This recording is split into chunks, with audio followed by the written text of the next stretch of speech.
নামাজ কলমা তো ছেড়ে দিয়েছো, এর কারণ এটা নয় যে তুমি বেনামাজি। তোমার নামাজ কলমা ছাড়ার কারণ ভিন্ন। তুমি মনে করো আর কি তোমার মন চায় না, তুমি পারো না, তাই তুমি নামাজ পড়ো না। আসলে তোমার তাওহীদের সমস্যা। কোথায় সমস্যা?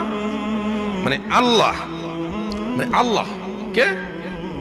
আল্লাহ তিনি যে তোমার হিসাব নিতে সক্ষম এবং তিনি যে তোমার হিসেব নিবে, তুমি এটা পরিপূর্ণভাবে বিশ্বাস করো না, তাহলে তো তুমি নামাজ পড়তে। তুমি মনে করো আর কি তুমি নামাজ পড়ছো না, তুমি গাফেল।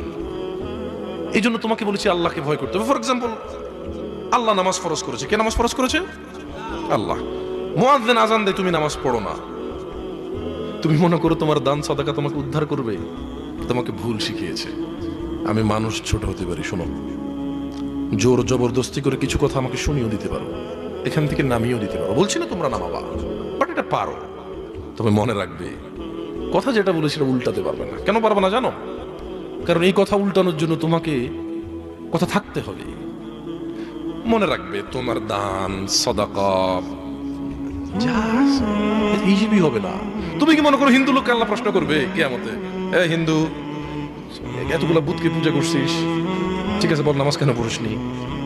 ও তো মুশরিক। বুঝুনি মনে হয়? এটা স্কুল, এখানে আমি পড়ি না, আমার কি পরীক্ষা হবে? বুঝে দিবেনি মনে হয়। তো যে মুশরিক, তার নামাজ রোজা হজ যাকাতের হিসাব কিসের হিসাব? সে তো অলরেডি এমন অপরাধী যা ক্ষমাযোগ্য নয়। যা কি নয়? ক্ষমাযোগ্য নয়।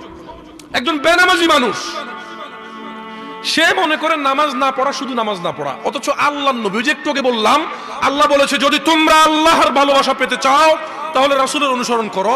রাসূল বলছে যে নিশ্চয়ই কাফের এবং মুশরিকের মধ্যে আর আমাদের মধ্যে পার্থক্য হচ্ছে নামাজ।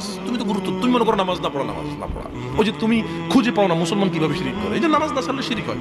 দেখো, আমি অনুবাদক, এখানে যারা বুখারী পড়ায়, মুসলিম পড়ায়, তিরমিজি পড়ায়, হাদিস তারা পেয়েছে না। হানাফি, শাফি, মালিকি, হাম্বলি, তিরমিজি, আবু দাউদ নাম দিয়ে তুমি পরিবর্তন করে গোপন করতে পারো, কিন্তু আছে।